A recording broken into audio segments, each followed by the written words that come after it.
Welcome to Spectrum News at 10. I am Emedion James, coming to you live from Uyo. Let's take a look at the major headlines that we have for you today. President Tinubu urges state government to domesticate national urban development policy. Senate to screen service chiefs today. Plus, Netanyahu orders immediate, powerful strikes on Gaza. We'll bring you details of the stories and more in just a moment. Please stay tuned.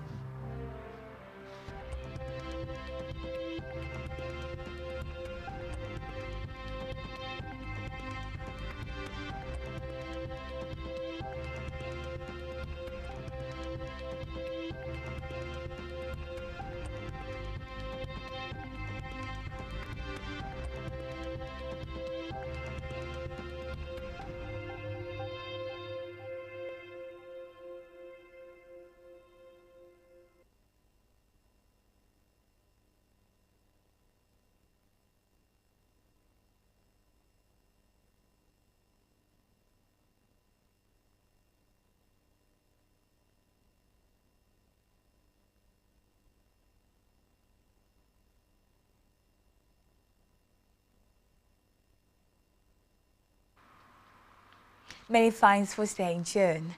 We begin the news at 10 from a national scene where President Bola Tinubu has tasked state to domesticate national urban development policy to bolster town planning. Tinubu, who was represented by the Minister of Housing and Urban Development, Ahmed Dangiwa, met the call at the 2025 Nigerian Institute of Town Planners 56th International Conference and Annual General Meeting on Tuesday in Abuja. The theme of the conference was refocusing planning administration towards sustainable urban governance and development. He said that the federal government placed urban development at the heart of the national transformation agenda. According to Tinubu, his government is building strong partnerships with professional bodies such as NITP to drive evidence-based policymaking and capacity building. Meanwhile, President Bola Tinubu has pledged to support Dangote Refinery's plans to expand production capacity to 1.4 million barrels per day from 650,000 barrels per day. Tinubu gave the assurance at the 19th edition of the OTL African Downstream Conference and Exhibition in Lagos. The president, who was represented by the Minister of State for Petroleum Resources, Oil, Henneken Lokbotberry, described the project as a game-changer for Nigeria, West Africa, and the global energy market. He added that the refinery's expansion will not only boost Nigeria's self-sufficiency in refined products, but also strengthen energy supply across the continent. Recall that Aliko Dangote, president of Dangote Refinery, recently announced a plan to expand the refinery to 1.4 MBPD. Away from that, apparently overwhelmed by the country's power woes, the federal government is pushing this challenge to put the 36th state, asking them to take over power generation, transmission and distribution. The federal government said this was the only solution to the power crisis in the country. The Minister of Power, Adebayo Adelabu, said this in Lagos on Tuesday at the Nigerian Energy Leadership Summit. Despite a series of efforts to make power available to Nigerians, the power sector seemed to have defied all solutions by successive governments to sanitize their industry. Speaking at the conference, Adelabu said the federal government was aware that power centralization could never work for Nigeria, and that was why President Bola Tinubu's administration signed the Electricity Act in 2023. Let's move now to the Red Chambers, where the Senate has brought forward the screening of newly appointed service chiefs today, October 29th, reversing its earlier decision to conduct the exercise next week. The announcement came shortly after Senate President Govts read a separate correspondence from President Bola Tinubu seeking the confirmation of the appointment of Chief of Defense Staff General Olufemi Oluyede. Akpabio said the change was necessary to enable the military chief to assume their duties immediately.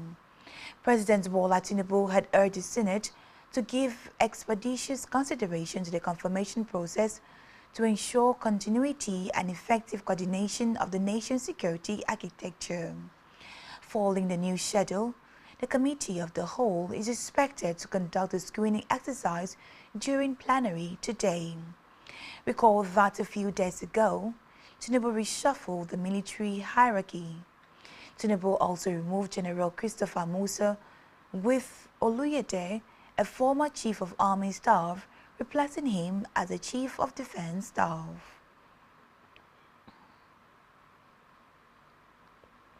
Meanwhile, the proposal by the National Assembly to conduct the next presidential and governorship election, as well as that of state and National Assembly elections in November next year, has not gone down with some Nigerians, particularly the coalition powered by the African Democratic Congress (ADC). The federal lawmakers are proposing that the next general elections should be conducted 6 months before the end of the current administration's tenure, instead of February or March, as has been the tradition in the past. The proposal, contained in a draft amendment to the 2022 Electoral Act, seeks to ensure that elections in the offices of president and governors are held not later than 185 days before the expiration of the tenure of the incumbent.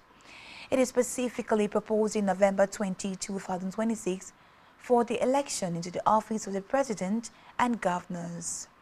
This development is not sitting well with some people who have argued that governors would suffer if the bills pull through. Let's move now to the Green Chambers, where the House of Representatives has resolved to investigate the circumstances surrounding the abandoned construction of a multi-purpose dam project valued at 22.58 billion naira in Kajola Village, Ile-Ife, Osun State.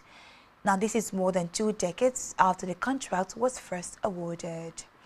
The decision followed the adoption of a motion sponsored by Abibola Ajelesore, titled "Need to Complete the Construction of Multi-Purpose Dam Project in Kajola Village, Ile-Ife, Osun State."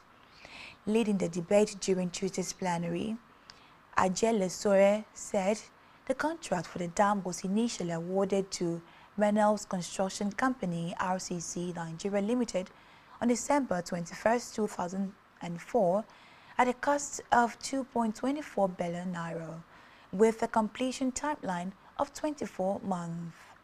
He recalled that although the contractor eventually mobilized to site in 2008, work progressed slowly and reached only 40% completion before being abandoned due to inadequate funding. In another development, Nobel laureate Wole Soyinka has announced a renovation of his visa to the United States of America. Professor Soyinka made this known on Tuesday during a meeting with journalists at Konji's Harvard Gallery, Freedom Park, Lagos Island.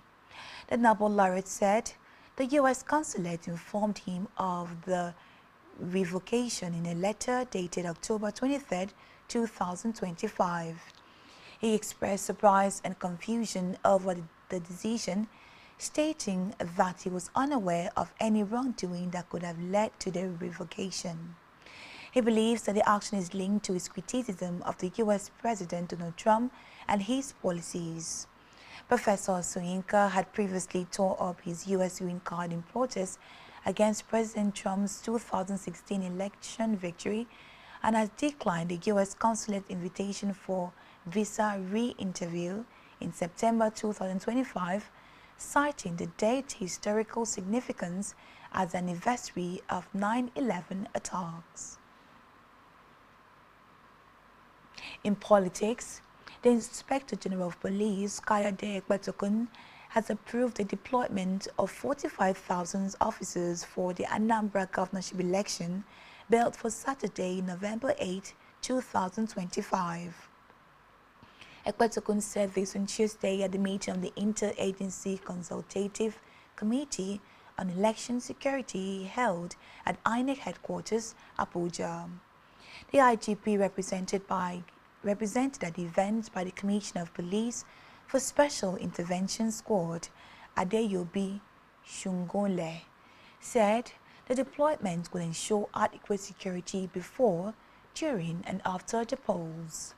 He announced that pre-election deployment would begin on November 1st, with tactical units conducting clearance operations to neutralize threat and arrest potential troublemakers.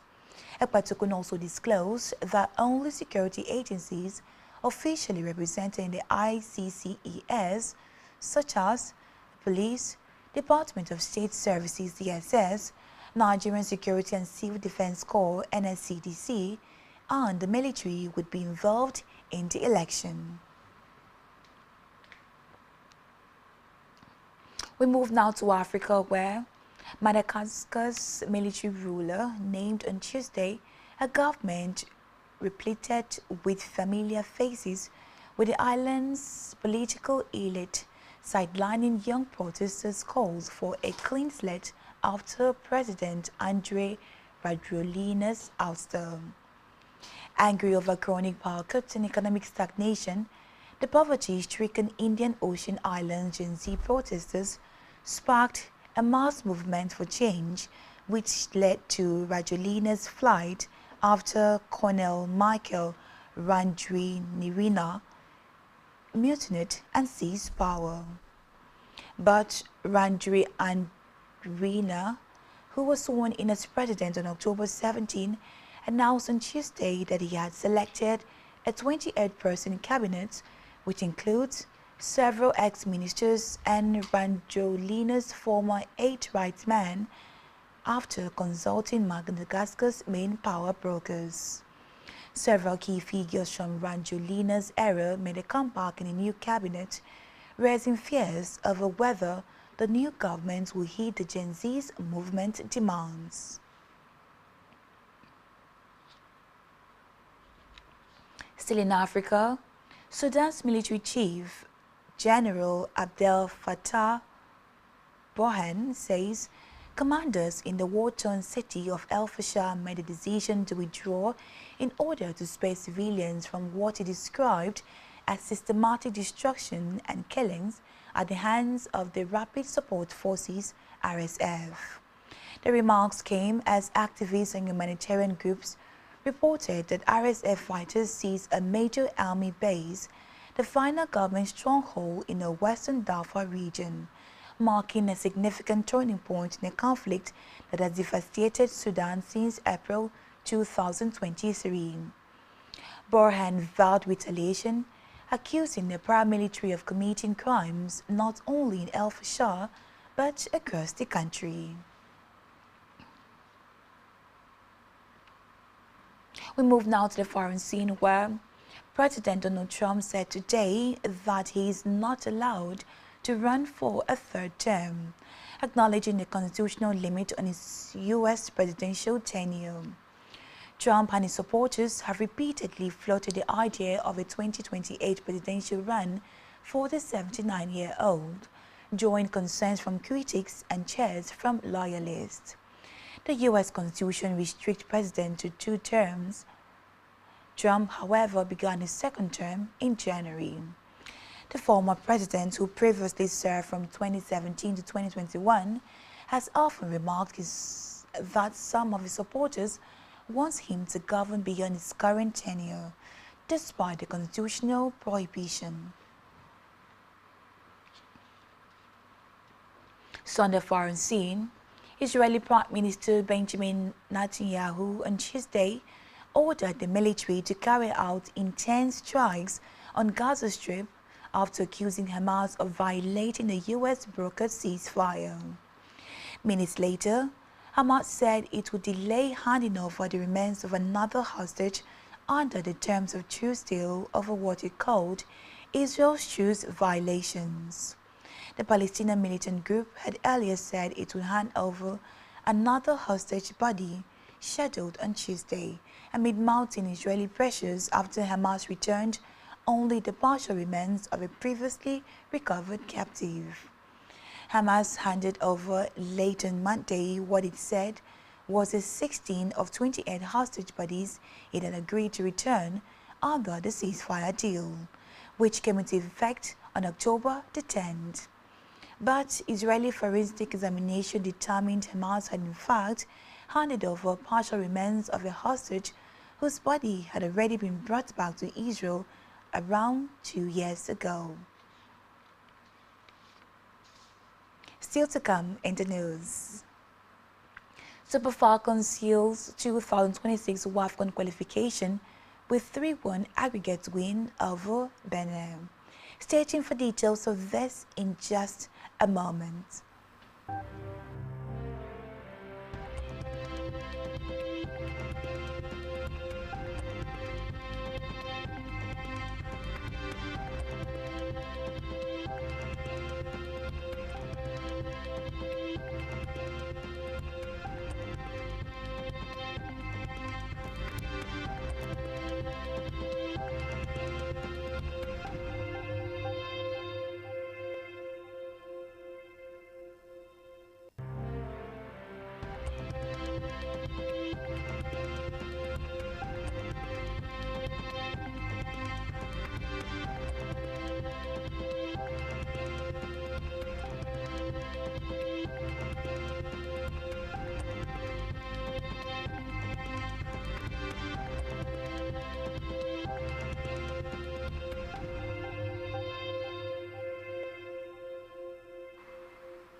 Many thanks for staying tuned.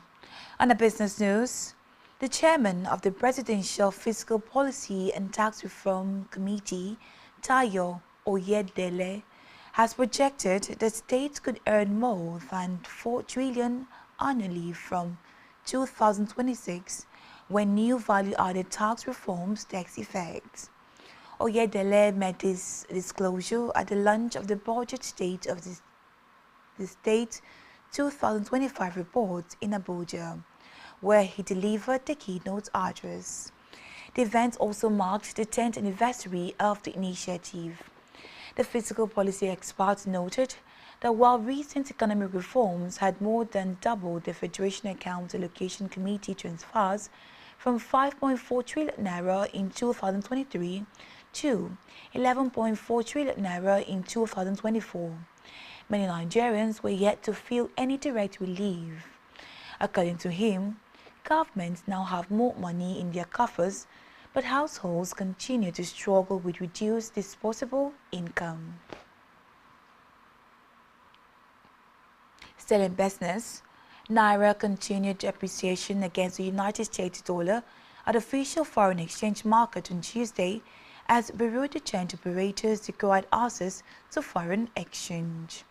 The Central Bank of Nigeria's data showed that the Naira strengthened on Tuesday to 1,444.20 Naira, up from 1,452.79 Naira traded on Monday.